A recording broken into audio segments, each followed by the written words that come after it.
All right then. So your name's Alec. How old are you? I'm 20. 20. Where are you from? I'm from Florida, but I grew up in Pennsylvania. Okay. Is that where you still live? Yeah. Okay. I moved to Florida when I was 12.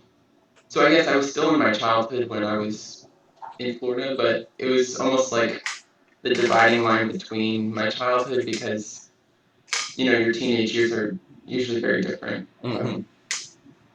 Okay. How much of an impact do you think that move made? I think a lot. It it made me think about things that I didn't normally have to think about because I didn't ever think you just kind of when you're living life, or at least when I was that young, you think like this is how it is, like this is how it's going to be, and when something interrupts that and says you're going to go do something else now without control over it, it was a little bit scary. Like I'm not really someone that would get excited to move into a new place where I don't know anyone, um, don't know what to do, don't know what I will do, don't know what's available to me to do, and so I didn't want to uproot and go. Like in the end, it was good and I liked it, but that was only afterwards because I realized it was good. I at first I was very nervous and I didn't tell anybody. Okay. So you realized it was good like years later in retrospect, or just after a little while? I think I think it can be all of the above in a way because as it's happening, I can sit down and reason with myself and say, "Oh, this isn't so bad." Like when I would meet new people and I would say, "Okay, these people are actually nice to me." Or trying out a new program and being like, oh, this is fun. Hmm. um, but then simultaneously in that same day could kind of long for what I missed. Like I was trying to keep in touch with friends who were still up north, and that was really hard because I didn't have a phone, so we just emailed each other, and it's hard to get people to email back, especially when we're all that age. And so things just slowly faded over time, and that helped kind of detach from things that I was attached to. But I always thought of the past. Okay. Hmm. So what kind of a kid were you when you were like 5 or 6? At 5 and 6, I was very quiet and kind of I just I had attachments and just things that I really liked, and so I've always been interested in the insect world and nature, and so a lot of my days were spent outside all day exploring, finding things, and when I would find things, I wanted to keep them. Like if I would find a cool insect, I would just want to raise it and observe it. I was almost scientific about it. I like to kind of cultivate, like and raise them through their different stages of life and kind of almost like be there to see it. um I was very connected to people, but I was quiet around them, I guess. Like we had a almost like a nanny who would come over every day and help my mom, and she was really wonderful, and I was just very attached to her because she really made me and my siblings feel good. Like she was very good hard worker, but also super loving. Um, and during that time, I did not have a sister yet. My sister was born when I was about, I think, 8. And so it's hard to remember life without her because I almost feel like somehow she's in the background somewhere, but she didn't exist. And the thought of her didn't exist yet either. So I didn't think about having a sister. I only had brothers. But I really loved having two brothers, and I'm in the middle of them, so I'm in between, and I liked that too. I felt like I was bookended on both sides or something. Hmm. I guess you don't normally hear of people particularly liking being a middle child, so that's kind of interesting to me. I grew to some of the stereotypes as I grew older. I think that just happens when you're maybe I just heard other people's thoughts on it, or maybe I came to the thoughts myself. But you sometimes like the things you like, then you grow to disdain, and then you still feel like a little connection to it, and so it's like you wouldn't want to live without it. Like Yeah, I get it. it was one of those things, I think. So what kind of you said you had attachments. Can you like describe any of those?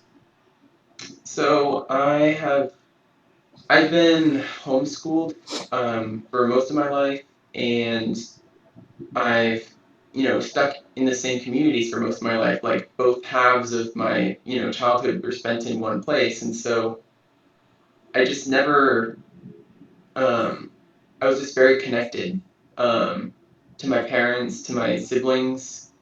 We were never all going separate directions to separate schools, or when we did extracurriculars, it was all we were all doing the same thing. So we all did the same sports. Like we practiced karate with each other for years, and it didn't feel like a competition between each other because I just loved that I could be around them when I was doing something that I loved, especially since I don't like to explore new space of like at least socially, and so when my brothers are somewhere, I just kind of cling to them, and I don't want to leave their side because it's intimidating.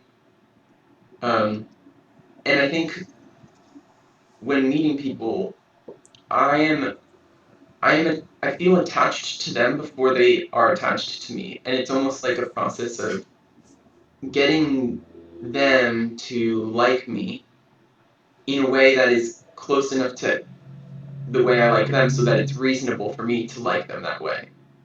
It's like it's almost like I am trying to get a reciprocation sometimes of um and it's not even like a acts of service or something. Like it is just this feeling inside because sometimes I'm really bad at showing people that I really care about them. Hmm.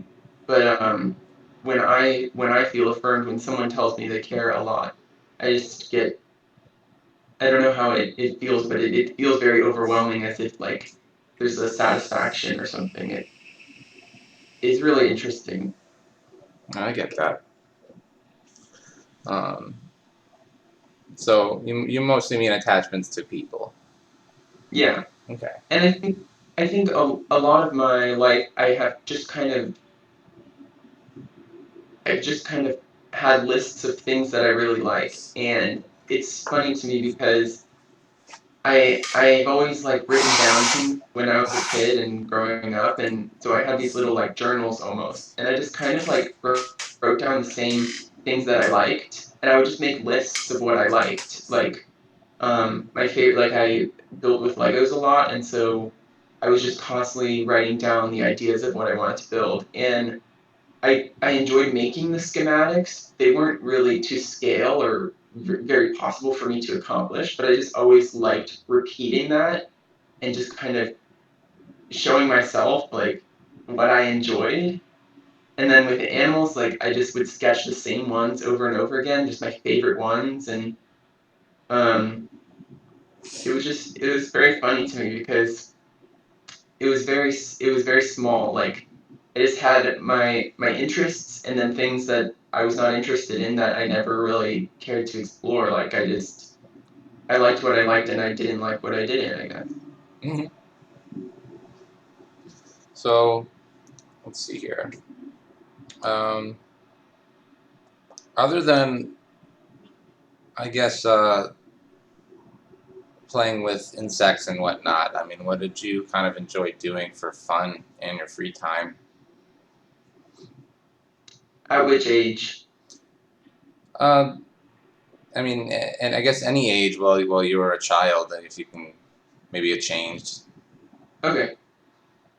So I, after kind of having that season in my life where I was primarily being taken care of, being entertained by our nanny and our mom having more of a hold on the reins, like, those were quieter days spent outside most of the time, and once we had a lot of, like, freedom, we could be outside all day, like we would play with our neighbors, and they were just, two neighbor girls that liked to play the games that we would introduce them to. So we had imaginary games where, in the playground you have a shop and you're selling like braids of grass or something, and then you go play freeze tag for half the afternoon, and then towards the evening, like, you go explore the marsh. And so those days were spent outside a lot. That was in Pennsylvania, and so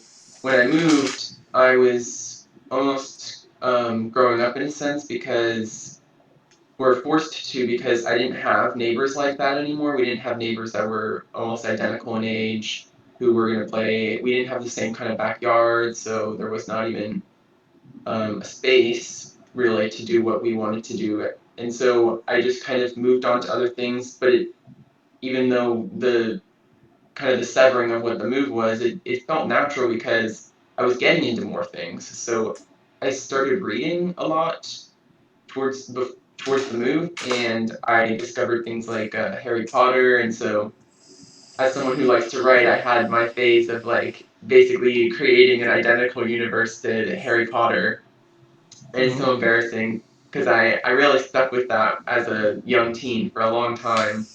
But I've since moved past that. But I've always been someone who likes to write, and someone who, I guess, reflects, like, a lot of my little journals. Like, there would be days where I wrote about my thoughts, and I wish I was a little more concrete and told my own self what happened, because a lot of the times I'll just get the emotion. Like, I'll read an entry and I'm like, I don't remember what happened this day, but I sound really angry. Mm. Um, and so I discovered books. I discovered more movies. I played a lot with my little sister. Once she was around, I really liked playing with her because she was also someone very imaginative and creative. And so when my brothers grew out of that, I still had someone to play imaginary games with, and someone who needed to play to be played with, especially some things that my other brothers didn't like to do, like play with her dolls. Like, I would sit there and play with her and imagine and pretend, and then she, in turn also dove into our interests and kind of became tomboyish and liked to build with our Legos and liked superhero games and, watching the movies that we wanted to watch, not just, Disney princesses. Mm-hmm. Um, so my childhood was a mix of, being played with when I was younger, then exploring on my own with, friends and neighbors, and then later on kind of playing with someone else and helping them. And then that just kind of came to an end when I was maybe 16, 17, because I didn't have enough time to be playing imaginary games all day, and I just didn't have the energy anymore. And a lot of the times, like, when she was young, she just wanted to play the same story. Like, she liked how it went yesterday, and so she wants to play the same one. And I was fine with that. I really enjoyed myself, but yeah, just things come to an end. Mm-hmm. So, I mean, you really like fantasy? Yeah, I when I was younger, I did, and I read Harry Potter, I read The Hobbit, and I was really interested in fantasy worlds, and I had my own in my mind. I kind of created my own stories, and a lot of them were copies of things that I was exposed to, but that's just what happens. You Mm. just, replicate it. And, as I've grown older, I have it's a little sad, but I've lost a lot of endearment towards the fantasy world, because I think I think some part of me is pushing for something else, and maybe not deeper in a sense, but something more real. Like, I don't read fantasy books anymore. I mostly read literary fiction, and so Mm.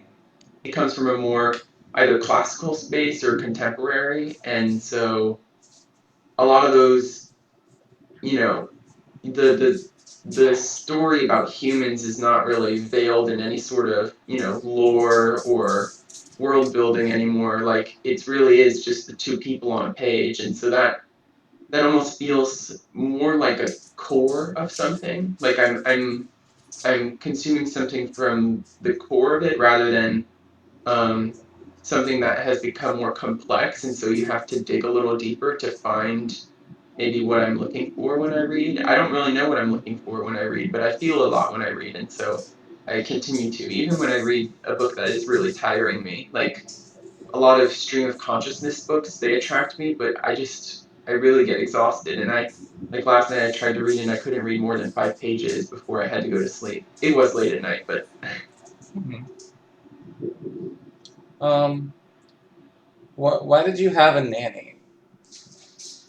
it was because my mom was young, and with 3 boys, it was a lot of work, and she had a big old house, and so a lot of her day needed to be spent cleaning and cooking, and someone. It was just easier to have someone with the kids, and someone to make the beds, someone to help do laundry. So she was my nana. She was very gracious. My nanny. She was super gracious to us. Like Mhm. she worked hard. She showed up every day.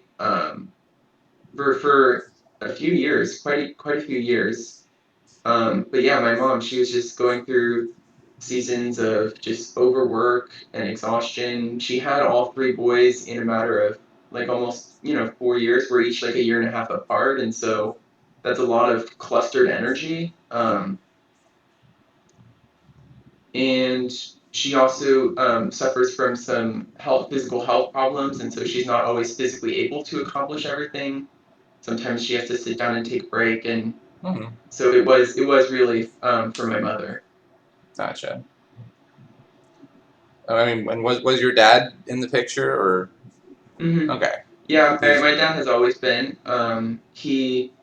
When we were younger, he worked out of the house, and so he was gone most of the day, and he would come home in the evening, mhm. and he liked to hear about what we were doing, and what has happened, and um, he also when it was just the 3 boys, and then the early stages of having my sister in the house, he liked to go out one on one with each of his sons, and so each month, like you had your special month, and so it kind of rotated, and he would just take you out for the day, do what you want to do, so a lot of the times it was custom. So some of my excursions with him have been like things that my other brothers wouldn't want to do. Like there was these reptile expos that would be open, that you could go look at vendors and booths of people selling reptiles, amphibians, insects, and that was a lot of fun, that he was willing to go do that with Yeah. me. As he got busier, that stopped happening, but now he works from home, so Hmm. I got to see him a lot as a teenager. Okay. So what was your school life like? I guess in Pennsylvania. It was very Oh, I forgot you were homeschooled. yeah, with homeschooling, I was taught really by the majority by my parents, Hmm. and they used a virtual school program, the Pennsylvania's official virtual charter school for kind of in a sense like homeschoolers. Hmm. And so sometimes I had like these homerooms, or a certain teacher who is teaching me a subject that my parents weren't, presiding over, but a majority of my education came from my parents. And so in the early morning before my dad had to, go to work, or, when he worked from home, it was before he had to go work in his office and answer calls. Like it was like 7 in the morning, we would start doing math, and he would kind of go around the room and help each of us. And so a lot of the time you were spending kind of sitting over there trying to work on problems. And if you ran into an issue, you needed to ask him for help. But all of my brothers and I, we've been very quick learners and fast learners, and we do like to be independent. And so when things started requiring us to be more independent, we needed to do more reading time on our own because like my mom used to like to read to us, especially things like history, where she also just enjoys the subject. And so not only does she then know when she reads the textbook to us that we're absorbing the content, but she's also partaking in something that she enjoys. And so like, we did history with my mom, we did English, learned a lot of grammar. We took Spanish, and that was something that our parents couldn't teach us. So again, we did that through a program. Then when we moved, we started joining groups that met in physical spaces, and so it's like collective, homeschoolers being taught by one designated teacher. And these are people that don't come from a school system, and so again, they're kind of choosing their own curriculum. And the reasons that it gets approved is because when you take state testing at the end of the year, it's like, okay, are you meeting the qualifications on some determined scale? And we've always done well on those state testing. I don't think I really get nervous during tests. I think I just kind of forget about myself and just sit there and answer questions until it's over. So Mm-hmm. school not been very hard for me. I don't think I ever struggled in any of the grades. And sometimes I was ahead, so I would take the class my older brother's taking, and I'm sitting there, and I'm the one person there, a year and a half younger than everybody, but still retaining all the information. Even though I don't really take notes or anything, I just sit there and absorb. Mm. So I guess as far as any social life, like outside of your family or outside of like these schooling groups, like when did that start and what did that look like? So social life has come mostly from just kind of determined things that the family was going to do, and so a lot of that was my family attended church throughout my entire existence, and so a lot of social life came from church. And you know sometimes there was things happening multiple days of the week, and so you have actual church services, but then you have church programs after things like that, like student programs, teen programs. Also, I think I started when I was 7 or 8, but we started martial arts, and so that lasted until I was about 16. So we had a very close knit community, even though we had to change, dojos when we moved. We had to go find a new place. We found one pretty quickly, and we liked it. Mm. And so that was something where you're going there maybe once or twice a week. You see the same people. You're working with the same friends, and you're bonding over something because you all like what you're doing. You're all doing karate, unless it's one of the kids that's like getting forced by their parents to show up. Mm-hmm. um, but then, like outside of that, I wouldn't hang out much one on one with friends. Like I just kind of saw friends at the things that we were determined to see each other at, except for when we had that season of the neighbor girls. Like we would literally play with them every day, but they went to school, so we would have to wait till like the afternoon when they came home, and like sometimes they had homework, but we were pretty young, so things were not overwhelming those days. Like a lot of those days were spent just having a lot of fun. Okay. And we entered a couple of other programs when we were teenagers, and so as a teen, I did speech and debate. I did a another program which is very similar to mock trial. Um, so the spaces socially have always been something we have had to pursue ourselves because there was no automatic, oh, you go to school and you see everybody. Mm. It was more of like, you have to customize your own social life. I'll be right back real quick. I'm getting more coffee. All right. So I guess in your teen years, and I guess including now, like what do you do for fun by yourself? Okay. Um, well, when I was about 13, I was exposed to Minecraft, and so that was the threshold that I walked through. That was like you are going to play this game for a long time. And so a lot of my days when I couldn't go outside and I wasn't going and hanging out with people one on one and I can't drive, a lot of days were spent on Minecraft. And I had friends, who, when you go to church and you talk about the things you like and they're like, "Oh, I play too." And everybody back then using Skype, like we would have long afternoons of like the homeschooled kids all playing Minecraft after school because if you work really hard, you can get done by, 1 o'clock, 2 o'clock. And so that was a lot of fun. I spent a lot of days like that. And as people got busier, Minecraft became a more isolated thing because, into high school, 15, 16,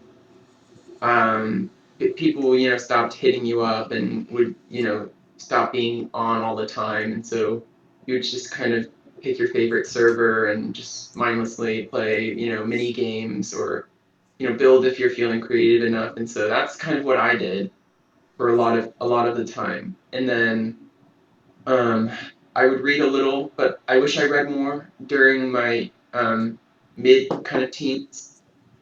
Towards the latter, I've read more, and so that has been nice.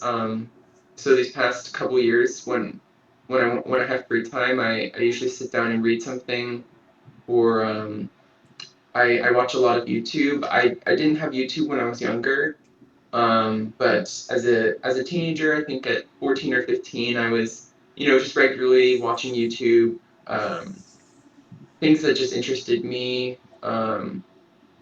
I would not just I would not just watch about my interests. And so like, Minecraft YouTubers with, channels about different things on Minecraft. I was into the Redstone system. They're kind of like electronic system within Minecraft. Hmm. So I would watch videos about that, try to figure things out. I would replicate things. So impressive kind of map builders who would build maps for certain games or just to build a map. Like I would download their world and it's like so ridiculous. Like instead of just using their world, like I would hop back and forth between theirs and then try to rebuild what they built in whichever world I've determined that's going to be. I did that a lot. Um, So it's like I Legos on I crack. wrote. Say it It's again. like Legos on crack, Yeah, right? Yeah. basically. And I still built with Legos, but not as much. Because again, I was really only replicating things that I liked, and so there's only so many times you can rebuild the Hogwarts castle, and so I kind of settled on a final version of it that I was like, look, I don't want to disassemble this one and just try to make a very similar version of this that I know I'm just going to try and recreate again. So from whichever time that was that I stopped building that, like there's some random towers that are just sitting in my closet in a box. Um, and I like to I like to hang out with my siblings still. So, when I want someone to talk to immediately rather than reaching for my phone, I've lived at home most of this time until this kind of last very short few months, but I would just go into someone's room, like, and just kind of ask them questions or tell them things. My sister laughs because when I'm walking in, like, she usually has the sense that I'm just gonna read things to her that I found interesting, like, because she's a reader and a writer as well. But she's only 14. But she kind of just there's there's this sense that she can't shut me up sometimes. Like I spend most of the day quiet, and it's like I'm trying to reach the word count at some point, and so sometimes that falls on her, and so I'm like sitting in her room late at night, and she's like, "How many more quotes are you going to read to me of things you found interesting? Because this is all really great, but I still want a shower." So, Hmm. um, I guess like yeah, I really only stuck to my favorite, video games, and we never had consoles like PC or Xbox, so I spent most of my time on the computer. And so I only diverged from Minecraft a couple times with like some free online games, and then like Roblox was one of them. And again, that's one of those communal games where there's a little more entertainment outside of the game itself, because you're on servers with people and people you don't know, and um, YouTube has taken a lot of time though. I've spent a lot of time on YouTube.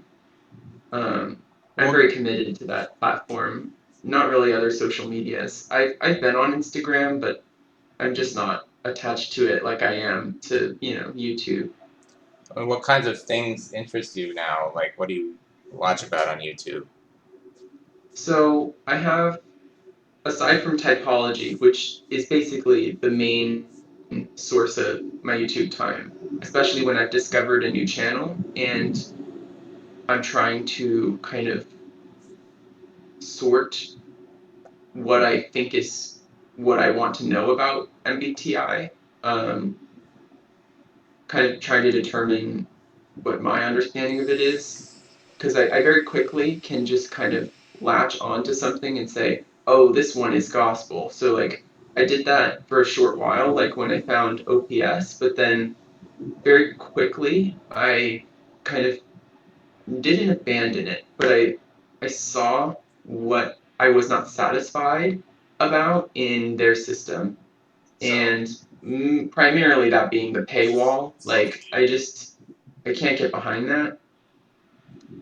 Um, so then I found, like, shortly after I found OPS, I found talking with famous people, and so then I'm not really someone to abandon something entirely, because when OPS comes out with a new video, I watch it, and I kind of I have this kind of saying in my head, like, keep the good, discard the bad. And so when they start kind of going off about something where I'm like, okay, that is a little wishy-washy, but then it's almost like they do have some interesting hacks or cheat codes about understanding people, or understanding how to function in the world. And so I'll take some of that. I listen to a lot of philosophy and literature videos, whether that's video essays or just itself. So there will be certain lectures. I found a channel that just uploads philosophy lectures, and so for things that I'm not as familiar with, or things I need a broad understanding of before I dive into their work,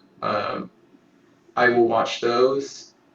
I keep tabs on some of my favorite internet personalities, and so those are things pretty vapid and superficial, but it feels like a kind of like a digital faraway friend that doesn't know I exist. Hmm. But I'm somehow invested in their life, and so when those videos come up, I like to watch those, and that's not really a consuming knowledge kind of thing, but getting Hmm. a better look at that person's world, even though it might be kind of fabricated. Like, it's okay. Um, Sometimes I watch movies that are free on YouTube, or other streaming services. I have Netflix, and Hulu. But with YouTube, a lot of the times it is content just kind of in the spheres of my interests. So whether that be kind of the reading world, the writing world, the thinking world, typology, um, and then people I like. Are there any philosophers that you're particularly drawn to? Yeah, I like Soren Kierkegaard, but he's kind of borderline a theologian rather than a philosopher. But I think Hmm. that's why I'm attracted to him in a way, because it feels easier for me to jump off of. Like, there's a it doesn't feel like a breaking away of things that I know, rather um, a blend. Like, it's helping me connect my world to a world that I'm still working through. So I haven't really been philosophical as a child or lived life, and I didn't have super deep thoughts until I was in my teens, when I started to become more moody and brooding, maybe existential towards the end of it. But I like Kierkegaard. There's people that I might be interested if I gather the courage to read their work. Some of it is either too dense or just so foreign to me that I just stick with things that I'm interested in first. Mm-hmm. But yeah, I'd say Kierkegaard. Good choice. Um, let's see here. So, what do you do like in your daily life now? Like, do you work? Do you go to college or? I went to college, and that was for the past 2.5 years. I got a bachelor's degree in that time.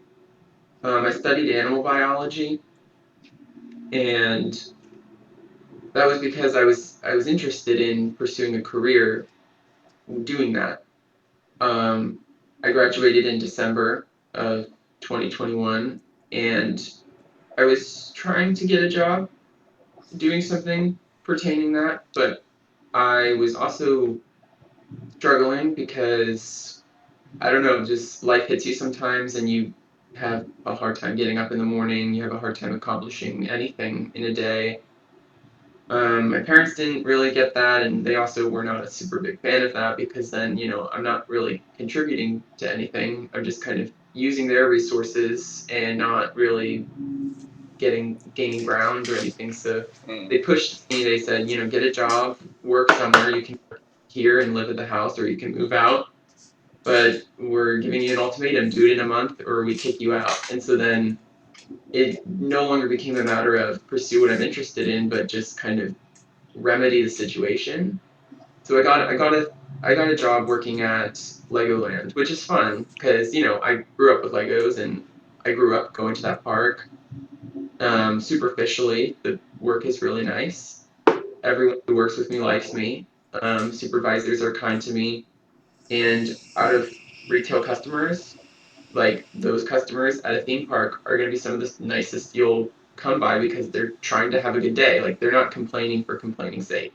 Mm. But it does feel very abrupt to be there, especially when I have accomplished what I did. Like my degree was hard, and I want to do something with it, at least try to do something with it before I just go to something else. And so right now I'm in one of those seasons where I don't know how long it's going to be, but I'm going to move on from it at some point and do Mm. something else because this is just doing it because I need it to. Um,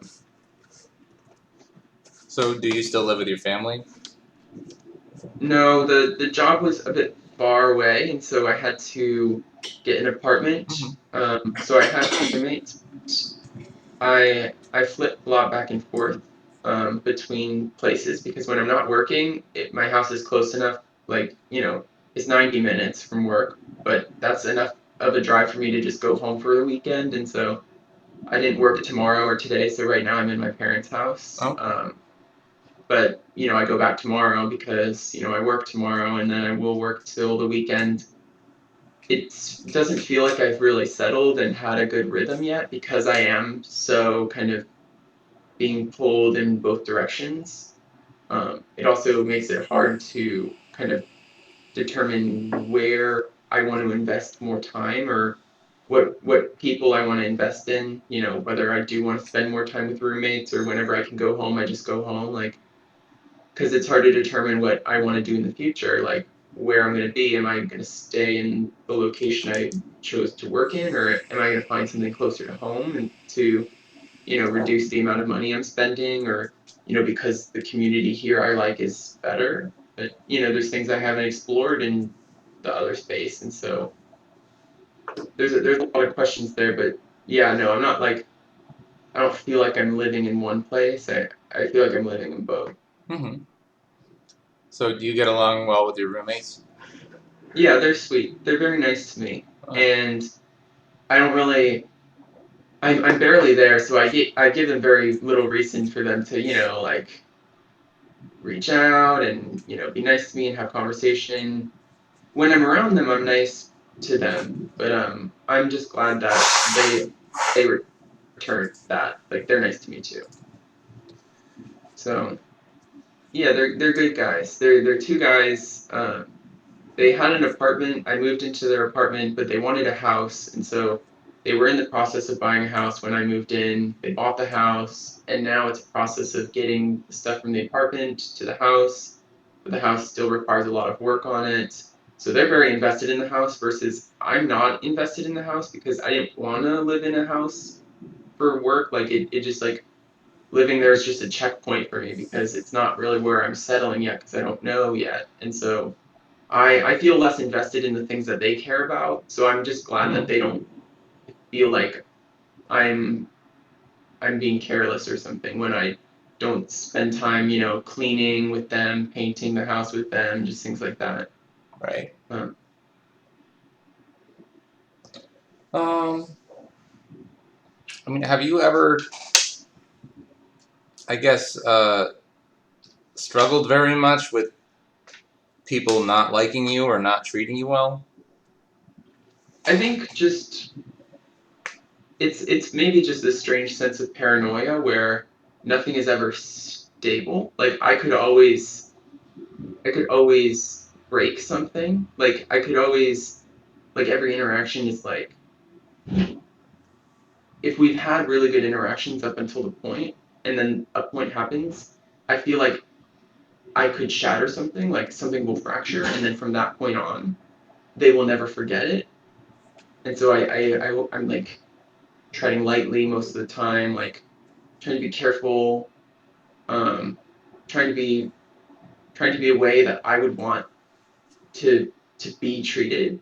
So like when people ask how I am and maybe I'm not doing good, I usually just withhold myself because I don't want to I don't want to change a dynamic that, I would potentially feel uncomfortable if somebody did to me. Like if somebody kind of just unleashed a ton of negativity upon me, like I might feel it might feel strange. Like the dynamic might change, and so usually I'm trying to minimize my potential to do that as well. And so it comes from a sense of maybe feeling like I'm a burden, but also trying to, alleviate other people's worries about me because, in the end, I know I'll be okay.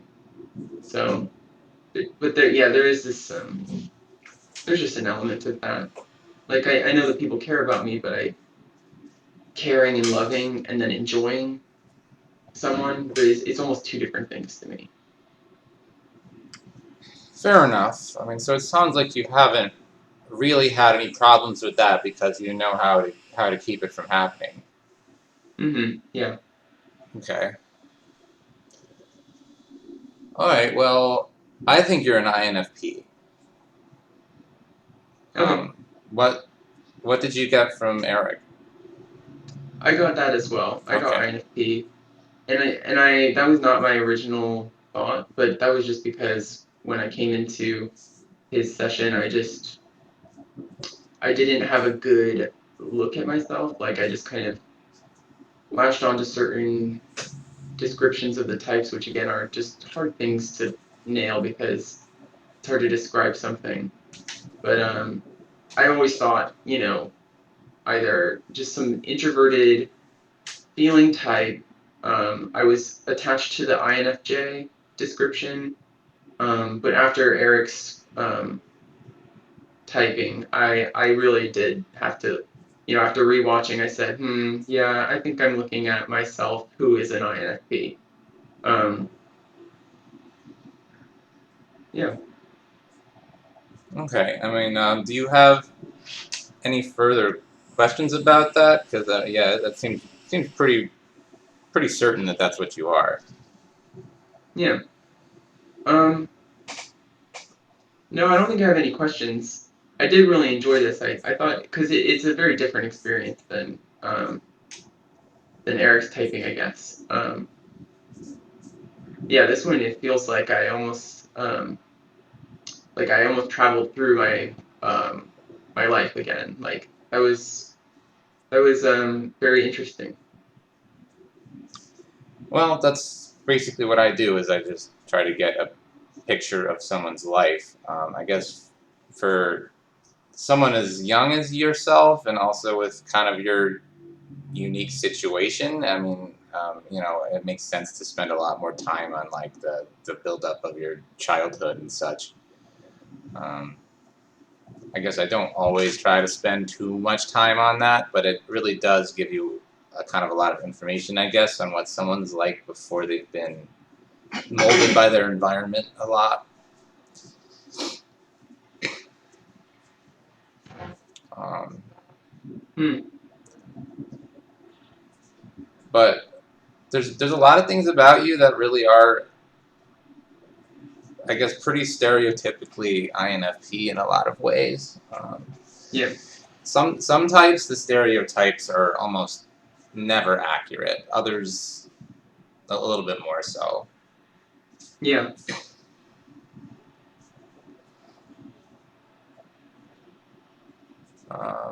So, anything else? Not that I can think of. All right. This is great. Well, thank you very much. Stop the Thank you. recording.